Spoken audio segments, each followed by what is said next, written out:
Hola, muy buenos días, buenas tardes, buenas noches.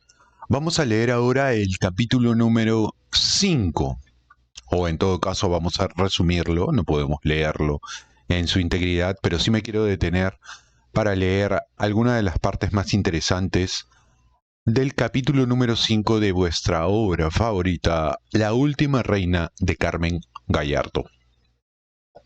De manera que, sobre todo aquellas personas que les ha tocado convivir con estos pasajes de la historia, también puedan dejarme vuestros comentarios para dejarme saber además si es que están o no están de acuerdo con la óptica que nos ofrece en este punto la escritora, es decir, Carmen Gallardo. ¿Consideran ustedes que está de acuerdo con los matices que le va a otorgar a la obra o no? Muy bien, este capítulo número 5 nos sitúa espacialmente en Madrid, en el año 1968, un año clave en el mundo, de plena revolución sexual en muchos aspectos, y un año de cambio, ¿m? Un año de cambio también. Bien, el título es El heredero, así que a través de este título ustedes ya pueden presumir de qué va la historia. Nos va a hablar de los momentos previos al nacimiento del primer heredero varón de quien sería la reina Sofía. En ese momento no era la reina Sofía, pero ya estaba casada con Juan Carlos, ¿verdad? Así que vamos a empezar un poco con este análisis, con este resumen de la lectura número 5 o del capítulo número 5 de La última reina de Carmen Gallardo. Bien, la primera parte de este capítulo nos habla de Federica de Grecia, es decir, de la madre de Sofía, quien en este punto ya se estaba convirtiendo en el principal soporte, en el oráculo, en la principal consejera de Sofía de Grecia, su madre Federica de Grecia, quien de acuerdo a cómo empieza este capítulo, nos dice que ha perdido ya en ese instante a sus dos grandes amores, el marido y el trono. Y aquí se refiere a la muerte de Pablo I, el que fue el penúltimo rey de Grecia.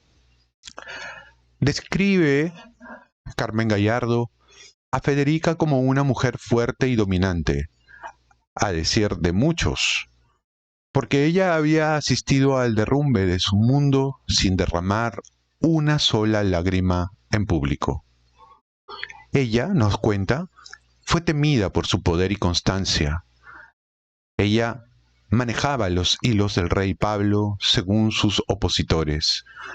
Ella fue la mujer que negoció con los norteamericanos para que el Plan Marshall añadiera a Grecia entre los beneficiados de sus ayudas.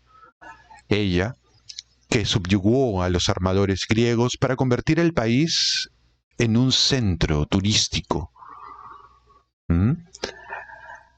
Combinaba con habilidad, dice, la serenidad aprendida en sus lecturas filosóficas de Oriente y la fortaleza de una educación prusiana. Entonces, nos está hablando en este punto Carmen Gallardo que Federica tenía esos dos apoyos intelectuales y formativos. Todo el tema teológico y filosófico que viene de Oriente, ella pertenecía a la Iglesia Ortodoxa, y esa educación que ahora diríamos alemana, ¿no? Ella fue nieta del último emperador alemán y vivió las secuelas de la Segunda Guerra Mundial, el exilio en Sudáfrica y Egipto, así como la guerra civil que asola Grecia entre los años 1946 y 1949. Sin embargo, también es cierto que acusa a Federica de no saber observar, leer, entender, interpretar los escenarios que ya se advertían en Grecia. No se percata que la monarquía griega ya no convencía más al pueblo griego, que el pueblo no lo conformaban daneses, ingleses o centroeuropeos, sino más bien descendientes del carácter otomano, con quienes ellos vivieron o convivieron más tiempo. Dice Carmen Gallardo que hubo un intento de recreación de la griega clásica, basado en las ideas románticas de los forasteros o de los viajeros del siglo XIX. Las potencias europeas diseñaron en Grecia un país que estaba más basada en la cultura propia de estos países, en sus propios sueños, en sus propios intereses, ignorando el propio carácter del pueblo griego. Y continúa el libro. La reina Federica, dicen, princesa de Gran Bretaña y de Hanover y duquesa de Brunswick, siempre estuvo equivocada con respecto al afecto del pueblo griego hacia la monarquía. De acuerdo a lo que nos cuenta Carmen Gallardo, este distanciamiento que hubo entre la monarquía y el pueblo se va produciendo a través de diferentes momentos o diferentes fases, como ella dice. Cuando Federica, enviuda, abandona el palacio de Tatoy, residencia de la pareja real, su hijo Constantino y su mujer Ana María, nacida princesa de Dinamarca, y se traslada a Sichico. Ella quería evitar comentarios malintencionados sobre su influjo, sobre su influencia en las decisiones que habría de tomar Constantino. Se instaló con Irene, la pequeña de sus hijas, nos sigue contando el texto, en la misma casa en la que había comenzado su matrimonio y había nacido su primogénita. Sin embargo, no tuvo mucho tiempo para adaptarse a esta nueva vida. Poco más de 3 años después, ante el derrocamiento de Constantino, tuvo que salir del país, camino de un nuevo exilio. Federica e Irene se instalaron inicialmente en Roma. Para subsistir, nos cuenta Carmen Gallardo, contaron con la ayuda de Sofía, que jamás abandonaría a su madre. Y nos dice más el texto.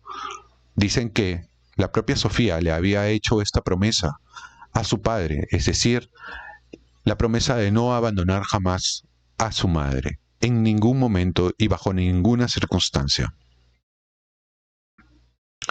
Federica e Irene pasarían largas temporadas en Madrid. El Palacete de la Zarzuela, continúa, sería uno de esos lugares de referencia, a pesar del dictador, a pesar de su yerno. Y continúa el texto.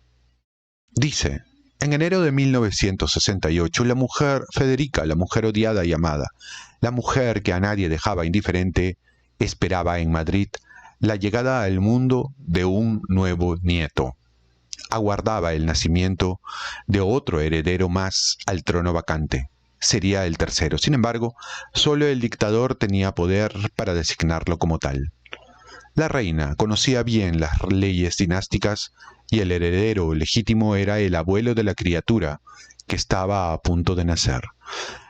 Hay que recordar que estábamos en un momento en donde no se terminaba por decidir quién iba realmente a ocupar el trono vacante. Y había allí una pugna. Era restaurar la antigua línea sucesoria o instaurar una nueva monarquía con la misma familia. El embarazo estaba, dice, en su recta final. Sofía tenía sensaciones encontradas. Había inquietud y había felicidad por la nueva vida que se estaba gestando en su vientre. Sin embargo, había también ansias de conocer el sexo del tercero de sus hijos. Y aquí se hace la pregunta también Carmen Gallardo. ¿Deseaba un hijo o quería un heredero? ¿Ser madre o reina? Cada día tal disyuntiva irrumpía en la pretendida paz espiritual. Sus hijas habían colmado una parte de su instinto maternal, del amor que siempre sintió hacia los niños. Ahora, la situación era bien distinta y ella no podía fallar. Acá nos estaba hablando, obviamente, la autora, de la presión que ella recibía Sofía en aquella oportunidad por engendrar, por dar a luz un hijo varón que tenga la posibilidad de poder heredar, de poderse hacerse de la sucesión. Dice, consciente de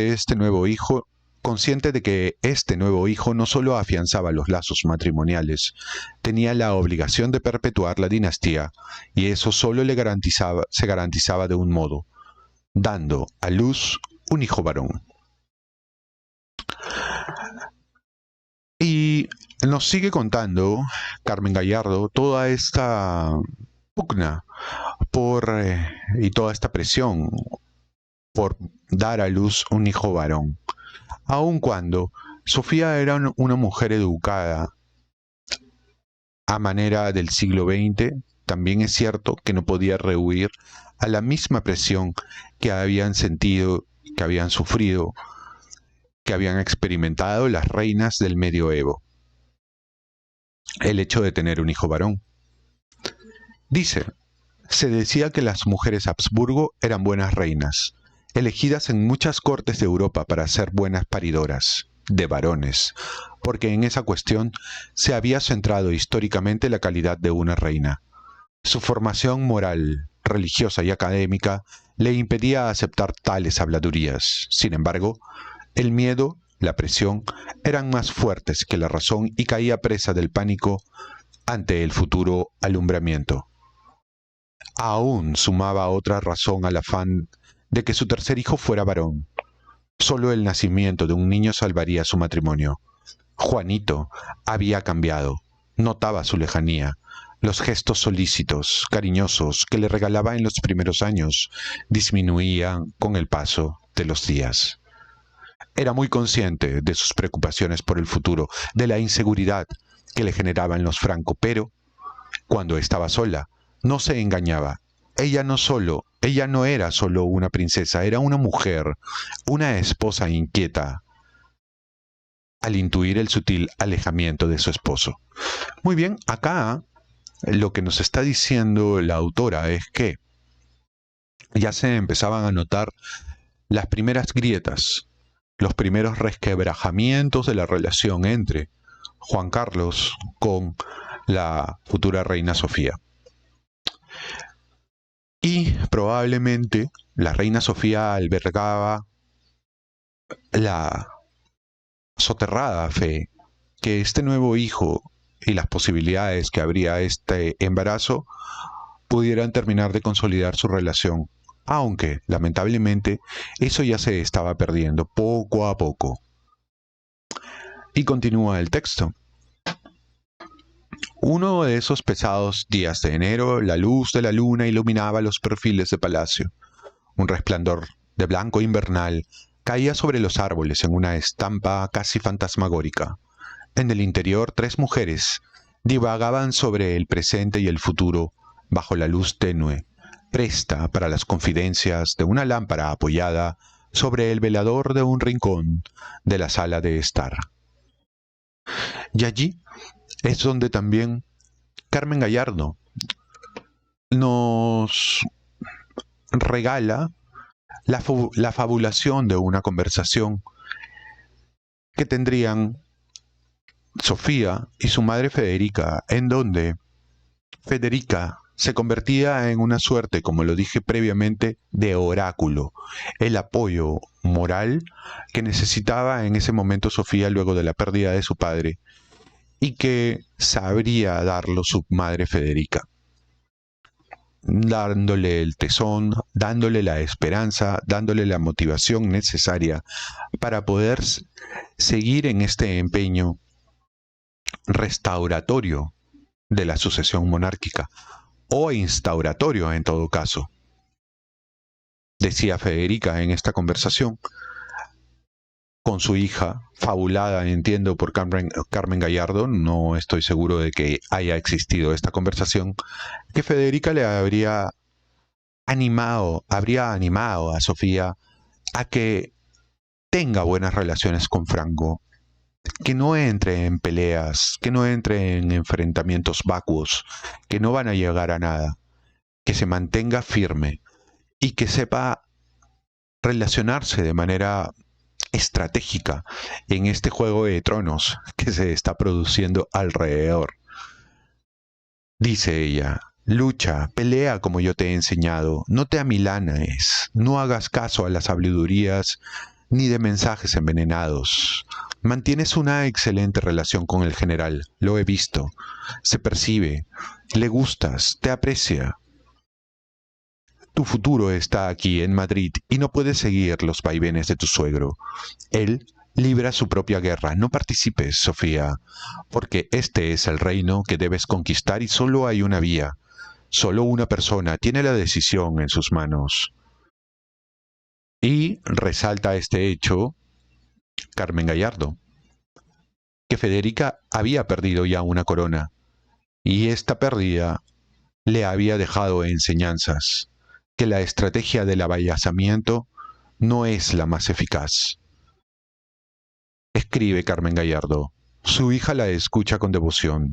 Tras la pérdida del padre, es su madre el oráculo, la mujer a la que acude para pedir consejo.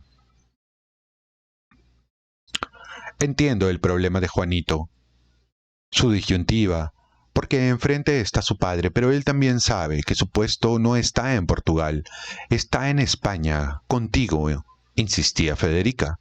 No debe apoyar las consignas que proceden de allí. Él sabe, como tú misma y todos los que observamos sin apasionamiento, que Juan nunca ceñirá la corona. Juan es un perdedor. Estas son las frases con las que, de acuerdo a Carmen Gallardo, en una conversación que no me queda absolutamente claro si es real, si se produjo en algún momento o si es más bien una inspiración, una fabulación. Frase muy contundente y que probablemente, de ser cierta, haya quedado en la mente de la propia Sofía. Juan, su suegro, el padre de Juan Carlos, es un perdedor. Es decir, no hay manera que él pueda volver al trono o que pueda hacerse del trono en todo caso. Y continúa. Aquí, bueno, se mantiene la conversación que ha redactado en este caso Carmen Gallardo y que no voy a leer completamente. Pero continúa también hablando de las cosas que ocurrían por ese momento alrededor de la pareja. Dice que Sofía tenía muy presente el empeño diario junto a su marido, una labor silenciosa y metódica por parte del príncipe mientras ella analiza la prensa internacional que después comparte con él. Es decir, lo que nos está diciendo en esta parte Carmen Gallardo es que Sofía y Juan Carlos, dentro de todo, mantenían una relación muy estrecha que iba más allá de la simple relación esposo-esposa, sino más bien era una relación, de acuerdo a este texto, de complicidad, hacedores ambos de una estrategia que les permitiría luego acceder por parte de Juan Carlos al trono de España. Llevan 6 años juntos, dice Carmen Gallardo, 6 años desde que optaron por establecerse en Madrid, obedeciendo las sugerencias del dictador y su propio instinto. Deben evitar ese clima de frivolidad que se vivía en la corte de su abuelo, les aconsejaba el general a menudo. El general en ese sentido, Francisco Franco, lo que quería era que la pareja se distancie de la dinámica social que llevaba el abuelo. Y aparentemente lo lograron. Tanto Juan Carlos como Sofía, dice el texto, asentían y actuaban en consecuencia. Ni cenas formales con las hermanas del príncipe, ni con amigos, ni bailes, tampoco puestas de largo, ajenos a un Madrid que bullía a espaldas del régimen, en boates y salones ocultos a la vista del pueblo, fiestas y borracheras en torno a estrellas americanas o cantaoras y toreros españoles. Carmen Gallardo nos habla de todo un mundo subterráneo que en ese momento acontecía en Madrid. Un mundo asolapado, y que sin embargo, al que sin embargo no podrían acceder el propio Juan Carlos y Sofía, para mantener las apariencias, para generar otro tipo de panorama, otro tipo de percepción entre la gente. Nunca para Juan Carlos y Sofía la vida austera de El Pardo se repetía en la zarzuela. Y así continúa un poco Carmen Gallardo hablando de cómo tendría que ser la dinámica social de Juan Carlos y de Sofía, de las normas que marcaba el dictador para los príncipes. Y continúa en otra parte del texto. Y Federica, la nieta del Kaiser, la reina griega que nunca volvería a ver la tierra en que reinó, de vez en cuando también sumaba y ayudaba a su hija. Federica salía de merienda con las señoras de los generales del régimen, las amigas de la señora, y se dejaba querer. Disfrutaba y le divertía sorprenderlas con su fuerte acento alemán, con su sonrisa enorme, con sus dotes de seducción innata. Entonces, hay, de acuerdo a lo que nos quiere comunicar Gallardo, la autora del libro, una complicidad entre Sofía y Juan Carlos que está asesorada por la propia Federica, quien acababa de perder su propio reino y que de la enseñanza de esa pérdida procuraba darle una retroalimentación adecuada a su propia hija para que puedan no enfrentarse a Francisco Franco, sino más bien saber aprovechar las oportunidades y no crearse frentes innecesarios. Y continúa,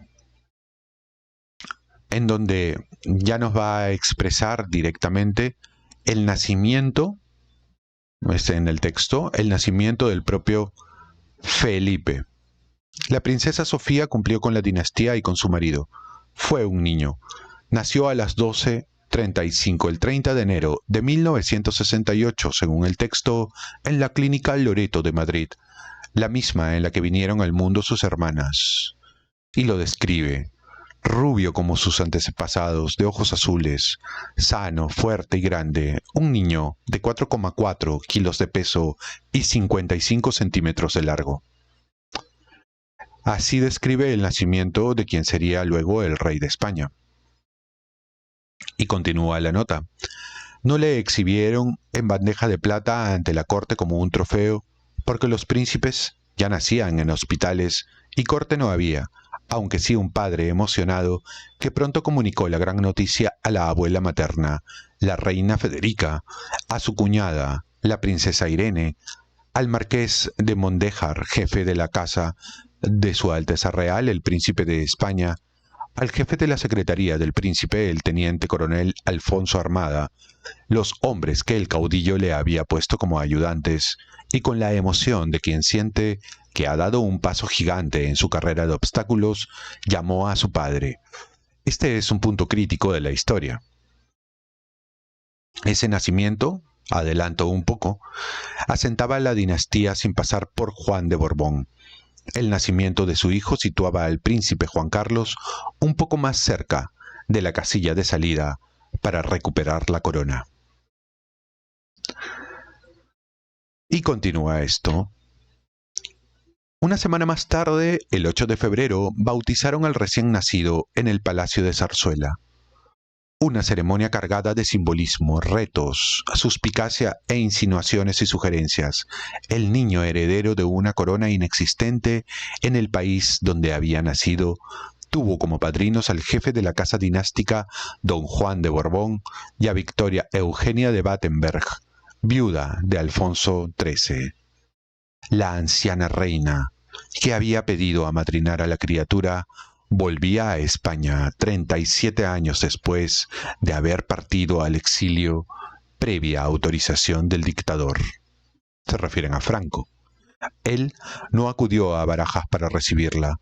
La corte de El Pardo pretendía eliminar cualquier carácter oficial que pudiera darse a aquel viaje. La vuelta a España venía marcada por una cita familiar, continúa. La reina sería la madrina del bisnieto, sin más para los franquistas, pero no fue así para los monárquicos, que resultaron ser los más previstos. Toda una sorpresa para el régimen y para los propios príncipes Sofía y Juan Carlos, que nunca sintieron en ellos mismos la devoción que causaba en las calles de Madrid la visita de Victoria Eugenia de Battenberg. Muy bien, voy a continuar un poco adelantándome, porque aquí ya comienzan algunos detalles de la dinámica que vivían en aquella época los miembros de la Casa Real, que en ese momento básicamente no existía como tal, pero de la que eran miembros, ¿no? Por ejemplo, acá hay una parte interesante. La duquesa, entiendo que se refieren a Cayetana Alba, organizó en el hall de Liria un besamanos que sorprendió a todos, sin importar la amenaza de los falangistas que merodeaban por el palacio de la calle de la Princesa. Fueron miles los madrileños que acudieron a presentar sus respetos a Victoria Eugenia. A pesar de su edad, la anciana reina consiguió mantenerse en pie varias horas. A su lado, solícita y amable, la acompañaba Cayetana Alba. Al régimen no le gustó tal exhibición. A Sofía le entristeció lo que había visto. ¿Celos? ¿Incomprensión? No entendía por qué ellos no recibían el mismo apoyo público, por qué les costaba tanto esfuerzo cualquier acto por insignificante que fuese.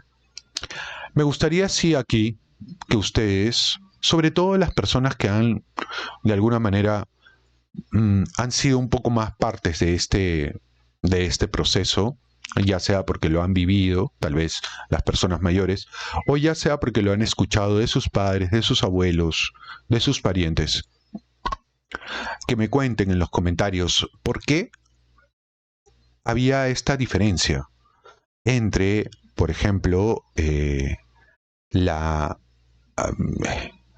la reina madre, María Victoria, y los nuevos, qué sé yo, y los príncipes, Juan Carlos y Sofía. ¿Por qué había esta diferencia en la atención, en la devoción que recibían de parte del pueblo? ¿Qué había en ellos? ¿Qué había en María Eugenia que no había, por ejemplo, en Juan Carlos? Y también me gustaría conocer cuáles son las diferencias que hay ahora, ¿no? Tal vez las personas que son mayores lo recuerden. Tal vez lo recuerden. Muy bien, y me gustaría que me lo compartan en los comentarios para aprender también un poco de aquello. Dice: la tarde del bautizo, la sonrisa de Sofía de Grecia, cuando presentaba al bebé más hermoso del mundo a los asistentes, solo reflejaba felicidad. Como madre y como futura reina, había logrado perpetuar la dinastía. Fue la anfitriona de Franco y de don Juan de Borbón, de la señora y de doña María, de la reina Victoria Eugenia y de las 300 personas que se reunieron esa tarde en su casa. Y bien, aquí ya da cuenta de algunos elementos más que conviene para poder entender todo este proceso. Su hijo fue bautizado con agua del Jordán en la pila bautismal del Santo Domingo de Guzmán, la misma utilizada para impartir el sacramento a sus hermanas. El arzobispo de Madrid, Casimiro Morcillo, impuso al recién nacido una retahíla de nombres familiares. A Felipe, nombre del primer rey de la Casa de Borbón en España, se sumaron el de Juan y Pablo por sus abuelos y Alfonso por su bisabuelo Alfonso XIII. A todos ellos se añadió la coletilla habitual de todos los santos. El recién nacido lucía el mismo traje de cristianar que llevó su padre en Roma al recibir las aguas bautismales. Dormitaba en los brazos de su bisabuela Victoria Eugenia, Gangán, como la llamaban familiarmente, atrayendo todas las miradas, quizás con más admiración que ternura. ¿Contemplaban a un bebé o la continuidad dinástica?, se preguntan acá. Sofía, discreta y correcta, eligió al modisto Helio Berhanger con su vestido de abrigo malva, sobre el que había aprendido el broche del diseñador francés Pierre Sterlet, que el dictador o el Estado le regaló en su boda, una alhaja singular con zafiro cabujón, labrado en oro amarillo y salpicado de brillantes y turquesas. Una belleza, quizá la más interesante de las joyas que pasearon por la sala de la zarzuela aquella tarde, y fueron muchas. Muy bien, y aquí continúa el texto ya haciendo, digamos, ofreciendo más detalles sobre toda la ceremonia que le siguió al bautizo de quien sería el príncipe Felipe y luego rey de España, Felipe VI. Dice, Carmen, la hija del general, la más moderna de las asistentes a la fiesta, hablaba con el príncipe Alfonso de Borbón, o más bien él departía con ella. Cada uno a lo suyo. El vicepresidente del gobierno, el almirante Carrero Blanco, negó el saludo al padrino del niño. Sofía mantenía una entretenida charla con el general, siempre solícito con la princesa griega, mientras Federica, atenta, deambulaba de corro en corro, observando cualquier detalle de lo que acontecía en las dos salas abiertas para la recepción y donde había recibido las aguas de Cristianar, el heredero del heredero. Federica intuye que su nieto será el próximo príncipe de Asturias mientras pasea con sus dos nietas de la mano. Ha asistido a una escena que la reafirma en sus previsiones. La pequeña Cristina jugueteaba con las borlas de las condecoraciones del general, encantado con las carantoñas de la niña y emocionado cuando se le acercó la última reina de España.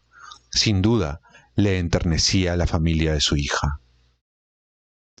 Muy bien, vamos a adelantar un poco más, porque hay aquí ya un poco más de información, entiendo yo, de relleno, aunque no deja de ser interesante. Sin embargo, me quiero concentrar en los aspectos más interesantes y también evitar hacer una lectura de corrido de todo el texto. Acá hay una parte, el 25 de marzo, sin saber cómo, se montó un enorme revuelo en el país. Joan Manuel Serrat, el cantante elegido para representar a España en el Festival Eurovisión que ese año se celebraba en Londres, declaraba a la prensa que él iba a cantar el tema seleccionado, la, en catalán, su lengua natal. Crisis del nacionalismo español. A pesar de la división de opiniones sobre el asunto, el ministro de Información y Turismo, Manuel Fraga Iribarne, se opuso radicalmente. Debían buscar una solución urgente porque el cantante ya había promocionado el tema por media Europa y en Londres incluso habían impreso los carteles con su nombre. Muy bien, yo voy a adelantar un poco esto porque no me parece que sea necesariamente interesante para las conclusiones que quiero sacar luego de leer todo esto. Sí, de hecho hay mucha información sobre aquello que ocurría alrededor de Madrid en aquella época, durante el nacimiento del príncipe, en ese momento el heredero del heredero, en todo caso todavía no era príncipe Felipe,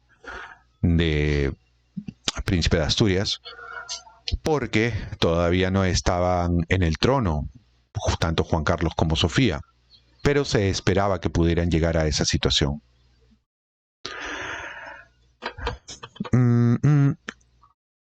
Muy bien, bueno, yo creo que lo voy a dejar un poco ahí. Y el próximo capítulo es La Luna y el Trono. Y ya nos sitúa en Madrid en julio de 1969. Luego de atravesar todos aquellos momentos propios del año 68. Famoso por mayo del 68, donde se produce toda una revolución en la cultura mundial en torno a la sexualidad. Muy bien, ¿qué podemos sacar de todo este texto? Voy a hacer un comentario muy breve.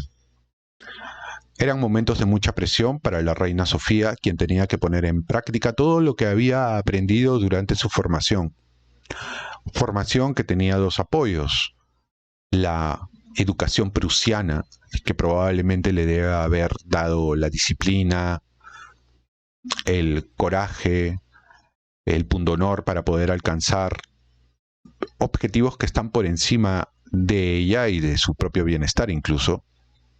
Y por otro lado, las virtudes propias de la filosofía y la teología que practicaba su padre, quien pertenecía a la religión ortodoxa y que además era muy afanoso de la filosofía de Platón, por ejemplo, y del sentido del deber por encima de la naturaleza propia de las personas y de los objetivos individuales.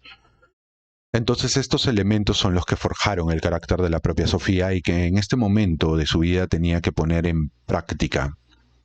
Ya no estaba su padre, estaba su madre, quien le ofrecía, quien sustituía, quien compensaba la ausencia del padre, y quien sería la persona que le recomendaría no abrirse frentes innecesarios, sino que pueda concentrarse en el acceso, en el aseguramiento del acceso al trono de parte de Juan Carlos, que aunque era una situación complicada, Juan Borbón o de Borbón no era la persona que iba a entronizarse. Y luego nos relata Carmen Gallardo el tema relativo al hijo que pudo asegurar la línea sucesoria. Eso es un poco lo más importante, ¿no? Que a pesar de la presión pudo lograr ese objetivo, que a pesar de la educación que había recibido la futura reina Sofía, no podía escapar de la presión que tenían las antiguas reinas del medioevo, esa presión por tener un hijo varón, que finalmente Sofía pudo dar. ¿Y quién es hoy el príncipe, o el mejor dicho, el rey Felipe VI?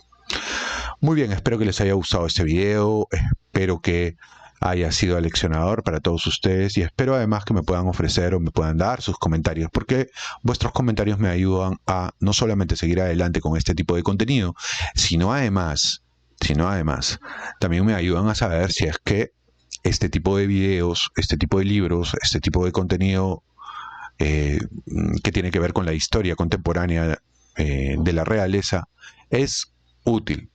Así que nos vemos en el siguiente video. Conmigo hasta la próxima. Paz y bien, chicos.